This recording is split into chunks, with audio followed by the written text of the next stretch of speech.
ನಮಸ್ಕಾರ ಫ್ರೆಂಡ್ಸ್, ಎಲ್ಲರಿಗೂ ಇವತ್ತಿನ ವಿಡಿಯೋದಲ್ಲಿ ಆರೋಗ್ಯಕರವಾದಂತಹ ಕೊಬ್ಬರಿ ಖಾರ ಯಾವ ರೀತಿ ಮಾಡೋದು ಅಂತೇಳಿ ತಿಳಿಸ್ಕೊಡೋಣ ಅಂಥೇಳಿ ಬಂದೇನೆ. ಇದಕ್ಕೆ ಕೆಲವರು ಅಂಟಿನ ಉಂಡೆ ಅಂತಲೂ ಹೇಳ್ತಾರೆ, ಇನ್ನು ಕೆಲವರು ಡ್ರೈ ಫ್ರೂಟ್ಸ್ ಅಂತಲೂ ಹೇಳ್ತಾರೆ. ಸ್ಪೆಷಲಿ ನಮ್ಮ ಉತ್ತರ ಕರ್ನಾಟಕದ ಕಡೆ ಬಂದು ಇದಕ್ಕೆ ಕೊಬ್ಬರಿ ಖಾರ ಅಂತಂದು ಹೇಳ್ತಾರೆ, ಇನ್ನು ಕೆಲವರು ಅಂಟಿನ ಉಂಡೆ ಅಂತಲೂ ಹೇಳ್ತಾರೆ. ಇದನ್ನು ಬಂದು ಋತುಮತಿ ಆದವ್ರಿಗೆ ಮತ್ತು ಬಾಣಂತರಿಗೆ ಕೊಡೋ ಅಂಥದ್ದು. ಸೊ ಆ ಟೈಮ್ನಾಗ ಅವ್ರ ಬಾಡಿ ವೀಕ್ ಆಗಿರುತ್ತೆ. ಸೊ ಬಾಡಿ ಗಟ್ಟಿಯಾಗಲಿ, ಮೂಳೆಗಳು ಗಟ್ಟಿಯಾಗಲಿ, ಇನ್ನು ಫ್ಯೂಚರ್ ಒಳಗೆ ಬ್ಯಾಕ್ ಪೇನು ಸೊಂಟ ನೋವು ಬರದೇ ಇರಲಿ ಅನ್ನೋ ರೀಸನ್ಗೆ ಕೊಡ್ತಾರೆ ನೋಡ್ರಿ. ಸ್ಪೆಷಲಿ ಅವ್ರಿಗೆ ಅಂಥೇಳಿ ಮಾಡಿ ಕೊಡ್ತಾರೆ ಆ ಟೈಮ್ನಾಗ. ನೀವೀಗ ಕೇಳ್ಬೋದು, ಅವರಷ್ಟೇ ತಿನ್ಬೋದಾ, ನಾವು ಎಲ್ಲರೂ ತಿನ್ಬೋದಾ ಅಂಥೇಳಿ. ಎಲ್ಲರೂ ತಿನ್ಬೋದು, ಸಣ್ಣ ಮಕ್ಕಳಿಂದ ದೊಡ್ಡೋರವರೆಗೂ ತಿನ್ಬೋದು. ಆರೋಗ್ಯಕರವಾದಂತಹ ಲಡ್ಡು ಇದು. ಸೊ ಇದು ಒಂದು ಲಡ್ಡು ತಿಂದ್ರೆ ನಮ್ಮ ದೇಹಕ್ಕೆ ಎಷ್ಟೋ ಪ್ರೋಟೀನ್ ಸಿಗ್ತೈತಿ. ಇನ್ನು ಮಕ್ಕಳಿಗಂತೂ ತುಂಬಾ ಒಳ್ಳೆಯದು ಅಂತಂದು ಹೇಳ್ಬೋದು. ಮಕ್ಕಳು ಬ್ರೈನ್ ಡೆವಲಪ್ ಆಗೋಕ್ಕೆ ಹೆಲ್ಪ್ ಮಾಡ್ತೈತಿ, ಮೆಮೊರಿ ಪವರ್ ಜಾಸ್ತಿ ಮಾಡ್ತೈತಿ. ಸೊ ವಯಸ್ಸಾದವರು ಕೂಡ ತಿನ್ಬೋದು. ಸೊ ಈ ಡ್ರೈ ಫ್ರೂಟ್ಸ್ ಲಡ್ಡು ಕೊಬ್ಬರಿ ಖಾರ ಅಂತಂದು ಏನು ಹೇಳ್ತೀವಲ್ಲ, ಅಂಟಿನ ಉಂಡೆ. ಸೊ ಇದನ್ನು ಹೆಂಗೆ ಮಾಡೋದು ಅಂತಂದು ನೋಡೋಣ. ಅದಕ್ಕೂ ಮೊದಲು ಇನ್ನೆಲ್ಲ ಚಾನಲ್ಗೆ ಸಬ್ಸ್ಕ್ರೈಬ್ ಮಾಡ್ಕೊಂಡಿಲ್ವೋ, ಸೊ ಈ ಕೂಡಲೇ ಬೇಗ ಸಬ್ಸ್ಕ್ರೈಬ್ ಮಾಡಿಕೊಂಡು ನಮ್ಮತ್ತ ಸಣ್ಣ ಯೂಟ್ಯೂಬರ್ಸ್ಗೂ ಸಪೋರ್ಟ್ ಮಾಡಿರಿ ಅಂತಂದು ಕೇಳ್ಕೊತೀನಿ. ಆ್ಯಂಡ್ ನಿಮ್ಮ ಫ್ಯಾಮಿಲಿ ಫ್ರೆಂಡ್ಸ್ ಜೊತೆ ಶೇರ್ ಮಾಡ್ಕೊಳ್ಳೋದನ್ನ ಮರಿಬೇಡ್ರಿ. ಡ್ರೈ ಫ್ರೂಟ್ಸ್ ಲಾಡು ಮಾಡೋದಕ್ಕೆ ಬೇಕಾಗಿರುವಂಥ ಇಂಗ್ರೀಡಿಯೆಂಟ್ಸ್ ಎಲ್ಲ ರೆಡಿ ಮಾಡಿ ಇಟ್ಕೊಂಡಿನಿ. ಇಲ್ಲಿ ಒಂದು ಅರ್ಧ kg ಅಷ್ಟು ನಾನು ಒಣ ಕೊಬ್ಬರಿನ ತುರಿದು ಇಟ್ಕೊಂಡಿನಿ. ಸೊ ಇದನ್ನು ಮಿಕ್ಸಿ ಮಾಡ್ಕೋಬೇಕು, ಹಿಂಗೆ ಡೈರೆಕ್ಟ್ ಮಾಡಬಾರ್ದು. ಸೊ ಆ್ಯಂಡ್ ಇಲ್ಲಿ ಏಲಕ್ಕಿ ತೊಗೊಂಡು ನೋಡಿರಿ, ಇನ್ನೂ ಸಿಪ್ಪೆ ಬಿಡಿಸಿ ಪೌಡ್ರ್ ಮಾಡಿ ಇಟ್ಕೋಬೇಕು. ಆ್ಯಂಡ್ ಇಲ್ಲಿ ಒಂದು ಸ್ವಲ್ಪ ಪೆಪ್ಪರ್ ಪೌಡರ್ ತೊಗೊಂಡಿನಿ, ಮೆಣಸಿನ ಪುಡಿ. ಇಲ್ಲಿ ಒಣ ದ್ರಾಕ್ಷಿನ ತೊಗೊಂಡು ನೋಡ್ರಿ, ಒಂದು 50 ಗ್ರಾಮ್ ಅಷ್ಟು ನೀವು ತೊಗೋಬೋದು ಅರ್ಧ kg ಒಣ ಕೊಬ್ಬರಿಗೆ. ಆ್ಯಂಡ್ ಇಲ್ಲಿ ನೆಕ್ಸ್ಟ್ ನೋಡ್ತಾ ಇರ್ಬೋದು, ಖರ್ಜೂರ ತೊಗೊಂಡಿನಿ, ಒಂದು 300 ಗ್ರಾಮ್ ಅದಾವ ಅಂತ ಅನ್ಕೊಂತೀನಿ. ಇದು ಖರ್ಜೂರ ಇಲ್ಲ ಅಂತ ಅಂದ್ರೆ ನೀವು ಕಾರಿಕನೂ ತೊಗೋಬೋದು, ಉತ್ತತ್ತಿ. ಸೊ ಉತ್ತತ್ತಿ ಭಾಳ ಗಟ್ಟಿ ಆಗ್ತೈತಿ, ಅದನ್ನ ಜಜ್ಜಿ ಪುಡಿ ಮಾಡಿ ಹಾಕೋಬೇಕಾಗ್ತೈತಿ. ಮತ್ತು ಅದಕ್ಕಿಂತ ಇದು ಸ್ವೀಟ್ ಜಾಸ್ತಿ ಇರ್ತೈತಿ. ಸೊ ಇದನ್ನ ತೊಗೊಂಡ್ರನ ಡ್ರೈ ಫ್ರೂಟ್ಸ್ ಲಾಡು ಟೇಸ್ಟ್ ಆಗ್ತೈತಿ ಅಂತ ಹೇಳ್ಬೋದು. ಅದಕ್ಕಿಂತ ಇದು ಬೆಟರ್. ಇದು ಇಲ್ಲ ಅಂತಂದ್ರೆ ನೀವು ಒಣ ಖರ್ಜೂರನು ಬೇಕಾದ್ರೆ ತೊಗೋಬೋದು, ಉತ್ತತ್ತಿನ. ಸೊ ನಾನು ಖರ್ಜೂರನ ತೊಗೊಂಡಿನಿ. ಇದ್ರ ಒಳಗಿನ ಬೀಜ ಅದಾವು, ಬೀಜ ಏನು ತೆಗ್ದಿಲ್ಲ ನಾನು. ಸೊ ಬೀಜ ತೆಗೆದು ಇಟ್ಕೊಂತೀನಿ. ಬಾದಾಮಿನ ತೊಗೊಂಡಿನಿ, ಬಾದಾಮಿನ ಈ ರೀತಿ ಜಜ್ಜಿ ಇಟ್ಕೊಂಡಿನಿ ನೋಡ್ರಿ. ಆ್ಯಂಡ್ ಇಲ್ಲಿ ನೆಕ್ಸ್ಟ್ ನೋಡ್ತಾ ಇರ್ಬೋದು, ಬೆಲ್ಲನ ತೊಗೊಂಡಿನಿ, ಬೆಲ್ಲನ ಜಜ್ಜಿ ಮೆತ್ತಗೆ ಮಾಡಿ ಇಟ್ಕೊಂಡಿನಿ ನೋಡ್ರಿ ಫ್ರೆಂಡ್ಸ್. ಒಂದು ಸ್ವಲ್ಪನೂ ಬೆಲ್ಲದೊಳಗೆ ಈ ರೀತಿ ಹಳಕ್ ಇರಬಾರ್ದು, ಫುಲ್ಲು ಸಾಫ್ಟ್ ಆಗಿರಬೇಕು ಬೆಲ್ಲ. ಸೊ ಈ ರೀತಿಯಾಗಿ ಜಜ್ಜಿ ಇಟ್ಕೊಂಡಿನಿ. ಬೆಲ್ಲ ನೀವು ಸ್ವಲ್ಪ ತಗೊಂಡ್ರೆ ಸಾಕು. ಸ್ವೀಟ್ ಅಷ್ಟಾಗಿ ಇಷ್ಟ ಪಡ್ಲಾರ್ದಾರು ಬೆಲ್ಲನ ಸ್ಕಿಪ್ ಮಾಡ್ಬೋದು, ಯಾಕಂತಂದ್ರೆ ಆಲ್ರೆಡಿ ಇಲ್ಲಿ ದ್ರಾಕ್ಷಿ ಮತ್ತು ಖರ್ಜೂರನ ಹಾಕಿರ್ತೀವಿ. ಸೊ ಇದಿಷ್ಟು ಸ್ವೀಟ್ ಇದ್ರೂ ನಡೀತೈತಿ. ನಾನು ಇರಂಗಿರ್ಲಿ ಅಂತೇಳಿ ಒಂದು ಸ್ವಲ್ಪ ಬೆಲ್ಲ ಹಾಕಿದ್ರೆ ಆಯಿತು ಅಂತೇಳಿ ಬೆಲ್ಲ ತಗೊಂಡಿನಿ. ಆ್ಯಂಡ್ ಇಲ್ಲಿ ನೋಡ್ರಿ, ಮೇನ್ ಬೇಕಾಗಿರುವಂಥದ್ದು ಬಾಣಂತಿಯರಿಗೆ ಅಂಟು. ಸೊ ಇದಕ್ಕೆ ಏನಂತ ಹೇಳೋ ಗೊತ್ತಿಲ್ಲ, ನಮ್ಮ ಕಡೆ ಅಂತೂ ಅಂಟು ಅಂತನ ಹೇಳ್ತಾರ. ಸೊ ನೀವೇನಂತೀರ ಅಂತ ಕಮೆಂಟ್ ಮಾಡಿ ಹೇಳ್ರಿ. ಸೊ ಇದಕ್ಕೆ ನಾನು ನೋಡ್ರಿ ಅಂಟಿನ ಉಂಡಿ ಅಂತಂದು ಹೇಳ್ತಾರ. ಸೊ ಅಂಟು ಹಾಕಿರ್ತೇವಲ್ಲ, ಅಂಟಿನ ಉಂಡಿ ಅಂತಂದು ಹೇಳ್ತಾರ. ಸೊ ಈ ಬಾಣಂತಿ ಟೈಮ್ ಒಳಗೆ ಈ ಅಂಟನ್ನ ಹಾಕಿ ಉಂಡಿ ಮಾಡಿ ಕೊಡೋದ್ರಿಂದ ದೇಹ ಗಟ್ಟಿ ಆಗ್ತೈತಿ. ದೇಹದಲ್ಲಿರೋ ಮೂಳೆ ಆ್ಯಂಡ್ ಬೆನ್ನೋವು ಮತ್ತು ಸೊಂಟ ನೋವೆಲ್ಲ ಬರ್ತಿರ್ತೈತಿ. ಸೊ ಅದೆಲ್ಲ ಕಡಿಮೆ ಆಗ್ತೈತಿ ನೋಡ್ರಿ ಫ್ರೆಂಡ್ಸ್. ಆ್ಯಂಡ್ ಇಲ್ಲಿ ಗೋಡಂಬಿ ತೊಗೊಂಡಿನಿ. ಸೊ ನೋಡ್ತಾ ಇರ್ಬೋದು, ನೀವು 100 ಗ್ರಾಮ್ ತೊಗೋಬೋದು. ಅರ್ಧ kg ನೀವು ಕೊಬ್ಬರಿ ತೊಗೊಂಡಿದ್ರಿ ಅಂತಂದ್ರೆ 100 ಗ್ರಾಮು ಬಾದಾಮಿ, 100 ಗ್ರಾಮು ಗೋಡಂಬಿ ತೊಗೋಬೋದು. ನಾನೆಲ್ಲ ಕಣ್ಣು ಅಳತೆ ಒಳಗೆ ತೊಗೊಂಡಿನಿ. ಆ್ಯಂಡ್ ನೆಕ್ಸ್ಟು ಇಲ್ಲಿ ನೋಡ್ರಿ, ಒಂದು 2 ಚಮಚದಷ್ಟು ನಾನು ಗಸಗಸೆ ತೊಗೊತೀನಿ. ಆ್ಯಂಡ್ 1 ಚಮಚದಷ್ಟು ನಾನು ಒಣ ಶುಂಠಿ ಪೌಡರ್ನ ತೊಗೊತೀನಿ. ಸೊ ಇದಿಷ್ಟು ಇಂಗ್ರೀಡಿಯೆಂಟ್ಸ್ನ ತೊಗೊಂಡಿನಿ. ಈಗ ಎಲ್ಲ ಆಲ್ಮೋಸ್ಟ್ ಏನಂತ ಅನ್ಕೊಂತೀನಿ. ಆ್ಯಂಡ್ ಇಲ್ಲಿ ನೋಡ್ರಿ, ತುಪ್ಪ ತೊಗೊಂಡಿನಿ. ತುಪ್ಪ ಯಾಕಪ್ಪ ಅಂತಂದ್ರೆ ಬಾದಾಮಿ ಮತ್ತು ಗೋಡಂಬಿ ಇವು ಅಂಟು. ಸೊ ಇವನ್ನೆಲ್ಲ ಸ್ವಲ್ಪ ಎಣ್ಣೆ ಒಳಗೆ ಫ್ರೈ ಮಾಡ್ಕೊಳಕ ಅಂತೇಳಿ ದ್ರಾಕ್ಷಿ. ಸೊ ಇದನ್ನ ಹೆಂಗೆ ಮಾಡೋದು ಉಂಡಿ ಅಂತೇಳಿ ಈಗ ನೋಡೋಣ ಅಂತ ಬರ್ರಿ. ನೋಡ್ರಿ ಫ್ರೆಂಡ್ಸ್, ಈಗ ಏಲಕ್ಕಿನ ಸಣ್ಣದಾಗಿ ಈ ರೀತಿ ಪುಡಿ ಮಾಡ್ಕೊಂಡಿನಿ. ನೆಕ್ಸ್ಟ್ ಈಗ ನೋಡ್ರಿ, ತುರಿದಿಟ್ಕೊಂಡಿರೋ ಅಂತಹ ಒಣ ಕೊಬ್ಬರಿನ ಮಿಕ್ಸಿ ಜಾರ್ಗೆ ಹಾಕೊಳಕಂತೀನಿ. ಸ್ವಲ್ಪ ಅಷ್ಟ ಗ್ರೈಂಡ್ ಮಾಡ್ಕೊಳ್ಳೋಣ.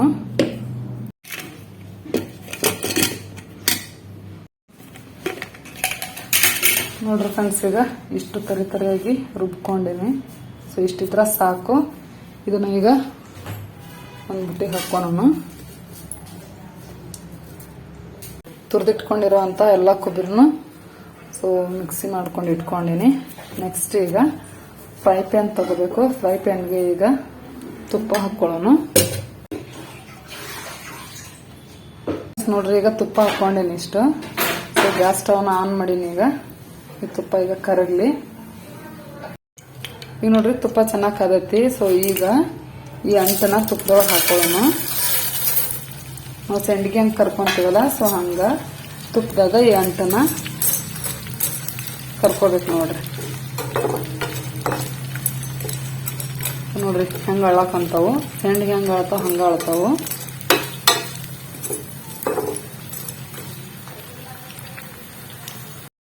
ನೋಡ್ರಿ ಈಗ ಎಷ್ಟು ಅಂಟನ ಅಳ್ಕೊಂತ. ಸೊ ಇದು ಅಂತೂ ಬಾಣಂತರಿಗೆ ದೇಹಕ್ಕೆ ಭಾಳ ಅಂದ್ರೆ ಭಾಳ ಒಳ್ಳೇದು. ಬೆನ್ನು ನೋವು ಸೊಂಟ ನೋವು ಬರಂಗಿಲ್ಲ. ಸೊ ಇವಾಗಂತೂ ಜಲ್ದಿನ ಬೆನ್ನು ನೋವು ಸೊಂಟ ನೋವು ಅಂತಿರ್ತಾರೆ, ಯಾಕಂದ್ರೆ ಸಿಜರೇನ್ ಎಲ್ಲ ಆಗಿರ್ತಲ್ಲ. ಸೊ ಹಾಗಾಗಿ ಮೊಣಕಾಲು ನೋವು ಇದನ್ನೆಲ್ಲ ತಡೆಗಟ್ಟಕ್ಕಂತೇಳಿ ಇದನ್ನೆಲ್ಲ ಬಾಣಂತಿ ಟೈಮ್ನಾಗ ಕೊಡ್ತಾರೆ ನೋಡ್ರಿ ತಿನ್ನಾಕ. ಎಷ್ಟು ತಿಂತೀವೋ ಅಷ್ಟು ದೇಹ ಗಟ್ಟಿ ಆಗ್ತೈತಿ, ನಾವು ಗಟ್ಟಿ ಆಗ್ತೀವಿ. ಇವಾಗ ಫ್ರೈ ಮಾಡ್ಕೊಂಡಿದ್ದಾಯ್ತು ಅಂಟನ. ಓಕೆ ಫ್ರೆಂಡ್ಸ್, ಈಗ ತುಪ್ಪದಾಗ ಅಂಟನ ಫ್ರೈ ಮಾಡ್ಕೊಂಡಿದ್ದಾಯ್ತು ನೋಡ್ರಿ. ಪ್ಲೇಟ್ನಾಗ ತೆಗೆದಿಟ್ಕೊಂಡಿನಿ. ಈಗ ನೆಕ್ಸ್ಟ್ ಈ ಗೋಡಂಬಿನೂ ಇದ ತುಪ್ಪದಾಗನ ಹಾಕಿ ಫ್ರೈ ಮಾಡ್ಕೊಳ್ಳೋಣ. ಓಕೆ ಫ್ರೆಂಡ್ಸ್, ಈಗ ಗೋಡಂಬಿನ ಚೆನ್ನಾಗಿ ಫ್ರೈ ಮಾಡ್ಕೊಂಡಿದ್ದಾಯ್ತು. ಒಂದು ಸ್ವಲ್ಪ ಕೆಂಪಗಾಗವರೆಗೂ, ಭಾಳ ಬೇಡ ಕೆಂಪಗ, ಒಂದು ಸ್ವಲ್ಪ ಅಷ್ಟ. ಗೋಡಂಬಿನ ಫ್ರೈ ಮಾಡ್ಕೊಂಡ ನಂತರ ಅದೇ ಪ್ಯಾನ್ಗೆ ಈಗ ನೋಡ್ರಿ ಬಾದಾಮಿನ ಹಾಕೊಂಡು ಫ್ರೈ ಮಾಡ್ಕೊಳ್ಳೋಣ. ನೆಕ್ಸ್ಟ್ ಈಗ ಇನ್ನೊಂದು ಸ್ವಲ್ಪ ತುಪ್ಪ ಹಾಕೊಳ್ಳೋಣ. ಸೊ ಈಗ ಇದಕ್ಕೆ ದ್ರಾಕ್ಷಿನ ಹಾಕೊಳಕಂತೀವಿ ನೋಡ್ರಿ. ದ್ರಾಕ್ಷಿನ ಸ್ವಲ್ಪ ಚೆನ್ನಾಗಿ ಫ್ರೈ ಮಾಡ್ಕೊಳ್ಳೋಣ. ಎಸ್ ಫ್ರೆಂಡ್ಸ್, ಈಗ ನೋಡ್ತಾ ಇರ್ಬೋದು ದ್ರಾಕ್ಷಿನೂ ಈಗ ಚೆನ್ನಾಗಿ ಫ್ರೈ ಮಾಡ್ಕೊಂಡಿದ್ದಾಯ್ತು ತುಪ್ಪದಾಗ. ಸೊ ಇಷ್ಟು ಸಾಕು. ಸೊ ಇದನ್ನು ಈಗ ಒಂದು ಪ್ಲೇಟ್ಗೆ ತಕೊಂಡ್ಬಿಡೋಣ. ತುಪ್ಪದಲ್ಲಿ ಫ್ರೈ ಮಾಡ್ಕೊಂಡಿರೋಂಥ ದ್ರಾಕ್ಷಿನ ರುಬ್ಕೊಂಡಿರೋಂಥ ಕೊಬ್ಬರಿಗೆ ಆ್ಯಡ್ ಮಾಡ್ಕೊಳ್ಳೋಣ. ಸೊ ಈಗ ನೆಕ್ಸ್ಟ್ ಬಾದಾಮಿ ಮತ್ತು ಗೋಡಂಬಿನ ಏನು ತುಪ್ಪದಾಗ ಫ್ರೈ ಮಾಡ್ಕೊಂಡಿದ್ವಲ್ಲ, ಸೊ ಇವನ್ನ ಈಗ ಮಿಕ್ಸಿ ಜಾರ್ಗೆ ಹಾಕೊಂಡು ಒಂದು ಸ್ವಲ್ಪ ತರಿಯಾಗಿ ರುಬ್ಕೊಂಡು ಬರೋಣ.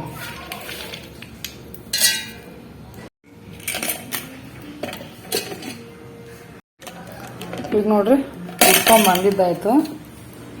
ಸೊ ಇಷ್ಟು ತರಿಯಾಗಿದ್ರೆ ಸಾಕು. ಇದನ್ನ ಈಗ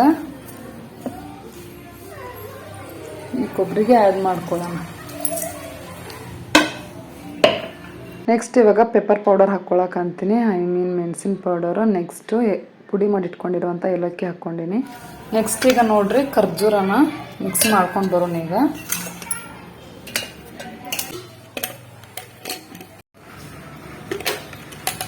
ನೋಡ್ರಿ ಖರ್ಜೂರನ ಮಿಕ್ಸಿ ಮಾಡ್ಕೊಂಡಿದ್ದಾಯ್ತು. ಸೊ ಈ ರೀತಿ ಆಗಬೇಕು. ನುಣ್ಣಗೆ ರುಬ್ಕೋಬೇಕು ನೋಡ್ರಿ, ಪೇಸ್ಟ್ ಆಗ್ಬೇಕಿದು ಖರ್ಜೂರ. ಅಂದ್ರೆ ನಮಗೆ ಉಂಡೆ ಕಟ್ಟಕ್ಕೆ ಬರ್ತೈತಿ, ಇಲ್ಲ ಅಂತಂದ್ರೆ ಬರಂಗಿಲ್ಲ. ಸೊ ಈ ರೀತಿ ರುಬ್ಕೋಬೇಕು. ನೆಕ್ಸ್ಟ್ ಇವಾಗ ಡ್ರೈ ಜಿಂಜರ್ ಪೌಡರ್ನ ಹಾಕೊಳ್ಳೋಣ. ಸಾಕು ಇಷ್ಟು. ಈಗ ನೋಡ್ರಿ ಕಾದಿರೋಂಥ ತುಪ್ಪಕ್ಕೆ ಈಗ ಗಸಗಸೆ ಹಾಕೊಳ್ಳೋಣ, ಒಂದು 2 ಸ್ಪೂನ್ ಅಷ್ಟು. ಇದನ್ನ ಇವಾಗ ಚೆನ್ನಾಗಿ ಫ್ರೈ ಮಾಡಿಕೊಂಡು ಕೊಬ್ಬರಿಗೆ ಸೇರಿಸ್ಕೊಂಡು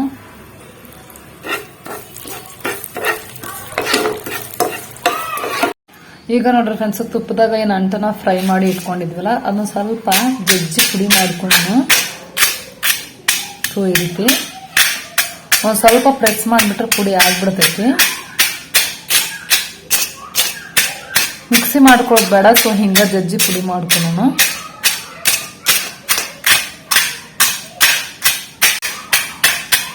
ನೋಡಿ ಈಸಿಲಿ ಪುಡಿ ಆಗತೈತಿ. ಸೊ ನೋಡ್ತಾ ಇರ್ಬೋದು. ಹಿಂಗ ಹಾಕಿದ್ರೆ ಹಾಕ್ಬೋದು, ಬಟ್ ಸ್ವಲ್ಪ ಪುಡಿ ಮಾಡ್ಕೊಂಡು ಹಾಕಿದ್ರೆ ಉಂಡಿ ಚೆನ್ನಾಗಿ ಆಗ್ತೈತಿ ಟೇಸ್ಟ್. ಎಸ್ ಫ್ರೆಂಡ್ಸ್, ನೋಡ್ತಾ ಇರ್ಬೋದು ಅಂಟನ ಈ ರೀತಿ ಜಜ್ಜಿ ಸ್ವಲ್ಪ ಪುಡಿ ಮಾಡ್ಕೊಂಡಿನಿ. ಸೊ ಇದನ್ನ ಈಗ ಸೇರಿಸ್ಕೊಳ್ಳೋಣ. ಆ್ಯಂಡ್ ಇಲ್ಲಿ ನೋಡ್ತಾ ಇರ್ಬೋದು ಸೊ ಮಿಕ್ಸಿ ಮಾಡ್ಕೊಂಡಿರೋಂಥ ಖರ್ಜೂರನ ಇದನ್ನು ಸೇರಿಸ್ಕೊಂಡಿನಿ. ಓಕೆ ಫ್ರೆಂಡ್ಸ್, ಈಗ ಆಲ್ಮೋಸ್ಟ್ ಎಲ್ಲ ಇಂಗ್ರೀಡಿಯೆಂಟ್ಸ್ನ ಆ್ಯಡ್ ಮಾಡ್ಕೊಂಡಿದ್ದೆ ಆಯಿತು. ಇನ್ನು ಲಾಸ್ಟ್ ಇಂಗ್ರೀಡಿಯೆಂಟ್ಸು ಬೆಲ್ಲ. ಸೊ ಇನ್ನೂ ಒಂದು ಸೇರಿಸ್ಕೊಂಡ್ರು. ಸೊ ಇದನ್ನ ಈಗ ಚೆನ್ನಾಗಿ ಕೈಲೇ ಮಿದ್ದುಕೊಂಡು ಉಂಡೆ ಕಟ್ಬಿಟ್ರೆ ರೆಡಿ ಆಗತ್ತಾ. ಅಂಟಿನ ಉಂಡೆ, ಡ್ರೈ ಫ್ರೂಟ್ಸ್ ಉಂಡೆ, ಏನು ಬೇಕಿದ್ರು ಹೇಳ್ಬೋದು. ಕೊಬ್ಬರಿ ಖಾರ. ಈಗ ನೋಡ್ರಿ ಫ್ರೆಂಡ್ಸ್, ಎಲ್ಲ ಇಂಗ್ರೀಡಿಯೆಂಟ್ಸ್ನ ಆ್ಯಡ್ ಮಾಡ್ಕೊಂಡಿದ್ದಾಯಿತು. ಕೈಯಿಂದನ ಚೆನ್ನಾಗಿ ಮಿಕ್ಸ್ ಮಾಡಿಕೊಂಡು ಉಂಡೆ ಕಟ್ಟನ್ನು. ಇದಕ್ಕೆ ನೀವು ಬೇಕಿದ್ರೆ ಪಿಸ್ತಾ ಮತ್ತು ವಾಲ್ನಟ್ಟನ್ನು ಸೇರಿಸ್ಕೊಂಡು ಉಂಡೆನ ಮಾಡ್ಬೋದು, ಮತ್ತು ಎಳ್ಳು ಹಾಕೋಬೋದು. ಬಟ್ ಈಗ ಬಾಣಂತಿ ಇರೋದ್ರಿಂದ ತಂಗಿ ಪಿಸ್ತಾದ ಹಾಕ್ತಾರೋ ಇಲ್ವೋ ಗೊತ್ತಿಲ್ಲ ಅಷ್ಟು. ಸೊ ವಾಲ್ನಟ್ ಹಾಕ್ಬೋದು. ಸೊ ಇದಿಷ್ಟು ಇಂಗ್ರೀಡಿಯೆಂಟ್ಸ್ ಹಾಕೊಂಡು ಮಾಡಿಕೊಂಡು ತಿಂದ್ರೂ ಹೆಲ್ದಿಯಾಗಿ ಇರ್ಬೋದು ನೋಡ್ರಿ ಫ್ರೆಂಡ್ಸ್. ಇನ್ ಫ್ಯೂಚರ್ ಒಳಗೆ ನಾವು ಚೆನ್ನಾಗಿ ಆರೋಗ್ಯವಾಗಿ ಹೆಲ್ದಿಯಾಗಿ ಇರಬೇಕು ಅನ್ನೋ ರೀಸನ್ಗೆನ ಈ ಅಂಟಿನ ಉಂಡೆನ ಮಾಡಿಕೊಂಡು ತಿಂತಾರೆ ನೋಡ್ರಿ. ಬಾಣಂತಿ ಟೈಮ್ನಾಗ ದಿನಕ್ಕೆ 1-2 ಕೊಡ್ತಾರ, ಸಂಜೆ ಮತ್ತು ಮಾರ್ನಿಂಗು. ನೋಡ್ರಿ ಫ್ರೆಂಡ್ಸ್, ಇಷ್ಟಿಷ್ಟ ತಗೊಂಡು ಹಿಂಗೆ ಉಂಡೆ ಕಟ್ಕೋಬೇಕು. ಉಂಡೆ ಅಂತೂ ಮಸ್ತ್ ಬರಕಂತವ, ನೋಡ್ತಾ ಇರ್ಬೋದು. ಸೊ ನೋಡ್ತಿದ್ರಲ್ಲ ಫ್ರೆಂಡ್ಸ್, ಎಷ್ಟು ಈಸಿ ಐತಿ ಡ್ರೈ ಫ್ರೂಟ್ಸ್ ಲಡ್ಡು ಮಾಡೋದು, ಕೊಬ್ಬರಿ ಖಾರ ಉಂಡೆ ಮಾಡೋದು. ತುಂಬ ಸುಲಭ ಐತಿ. ಯಾವುದೇ ರೀತಿ ಪಾಕ ತೆಗಿಬೇಕನ್ನೋ ಏನು ರಗಳೆನೇ ಇಲ್ಲ. ಕೆಲವರಿಗೆ ಪಾಕ ತೆಗಿಯೋಕೆ ಗೊತ್ತಾಗಂಗಿಲ್ಲ. ಸೊ ಅದೊಂದು ತಲೆನೋವು ಅಂತಾನು ಹೇಳ್ಬೋದು. ಇಳು ಪಾಕ, ಏರ್ ಪಾಕ ಅಂತಂದು ಇರ್ತೈತಿ. ಸೊ ಯಾವುದೇ ರೀತಿ ಪಾಕ ತೆಗಿದೇನೆ ಇಷ್ಟು ಸುಲಭವಾಗಿ ಈ ಬಾಣಂತಿಯರಿಗೆ ಮತ್ತು ಋತುಮತಿ ಆದವ್ರಿಗೆ ಕೊಡುವಂತಹ ಲಡ್ಡುನ ಈಸಿಯಾಗಿ ಮಾಡ್ಕೋಬೋದು ನೋಡ್ರಿ. ಸೊ ನೀವೇ ನೋಡ್ತಿದ್ರು ನೋಡ್ರಿ ಎಷ್ಟು ಚೆನ್ನಾಗಿ ಬರಕಂತವ ಅಂತಂದ್ರೆ ನನಗೆ ಒಂದು ರೀತಿ ಮಾಡುವಾಗ ಒಂದು ರೀತಿ ಖುಷಿ ಆಗಕ್ಕಂತಿತ್ತು. ಆ್ಯಕ್ಚುಲಿ ಹೇಳ್ಬೇಕು ಅಂತಂದ್ರೆ ನಾನು ಇದು ಫಸ್ಟ್ ಟೈಮ್ ಮಾಡಿದ್ದು. ಸೊ ಫಸ್ಟ್ ಟೈಮ್ ಮಾಡಿದ್ರು ಒಂದು ರೀತಿ ನನಗೂ ಸ್ಯಾಟಿಸ್ಫ್ಯಾಕ್ಷನ್ ಸಿಕ್ತು ನೋಡ್ರಿ. ಅಷ್ಟು ಚೆನ್ನಾಗಿ ಬಂದವು ಲಡ್ಡು. ನೀವೇ ನೋಡ್ತಿರ್ಬೋದು. ಇಂಥ ಅಡುಗೆ ಮಾಡೋಕೆ ಬರ್ದೇ ಇರೋರು ಸಹ ಈ ಡ್ರೈ ಫ್ರೂಟ್ಸ್ ಲಡ್ಡುನ ಮಾಡ್ಬೋದು ನೋಡ್ರಿ, ಬಿಗಿನರ್ಸ್. ಸೊ ತುಂಬ ಚೆನ್ನಾಗಿ ಬರ್ತಾವೆ. ಸೊ ನೀವು ಒಂದ್ಸಲ ಟ್ರೈ ಮಾಡಿರಿ. ಬಾಣಂತಿಯರು ಋತುಮತಿ ಆದರೂ ತಿನ್ನಬೇಕು ಅಂತೇನಿಲ್ಲ, ಎಲ್ಲರೂ ಕೂಡ ತಿನ್ಬೋದು. ಆ್ಯಂಡ್ ತಿನ್ಬೇಕಾದ್ರೆ ಈ ಲಡ್ಡುನ ಬೆಳಗ್ಗೆ ಒಂದು ಮತ್ತು ಈವ್ನಿಂಗ್ ಒಂದು ತಿನ್ನಬೇಕು. ಋತುಮತಿ ಆದವ್ರಿಗೆ ಮತ್ತು ಬಾಣಂತರಿಗೆ ಕೊಡೋದಾದರೆ ಬೆಳಗ್ಗೆ ಒಂದು, ಈವ್ನಿಂಗ್ ಒಂದು. ಇನ್ನು ಮಾಮೂಲಿ ನಾವೆಲ್ಲ ತಿಂತೀವಿ ಅಂತಂದ್ರೆ ಬೆಳಗ್ಗೆ ಒಂದು ತಿಂದರೆ ಸಾಕಾಗುತ್ತಾ ನೋಡ್ರಿ. ತಿನ್ಬೇಕಾದ್ರೂ ಒಂದು ರೂಲ್ ಐತಿ. ಏನಂತಂದ್ರೆ ತಿನ್ನೋಕ್ಕಿಂತ ಮೊದಲು ನೀರು ಕುಡ್ದಿರಬಾರ್ದು, ತಿಂದ ನಂತರನೂ ನೀರು ಕುಡ್ದಿರಬಾರ್ದು ನೋಡ್ರಿ. ಒಂದು 1/2 hour 1 hour ಮುಂಚೆ ನೀರು ಕುಡ್ದಿದ್ರೆ ಓಕೆ, ತಿನ್ಬೋದು. ಖಾಲಿ ಹೊಟ್ಟಿಲಿ ತಿನ್ಬೇಕು ನೋಡ್ರಿ ಒಟ್ಟ.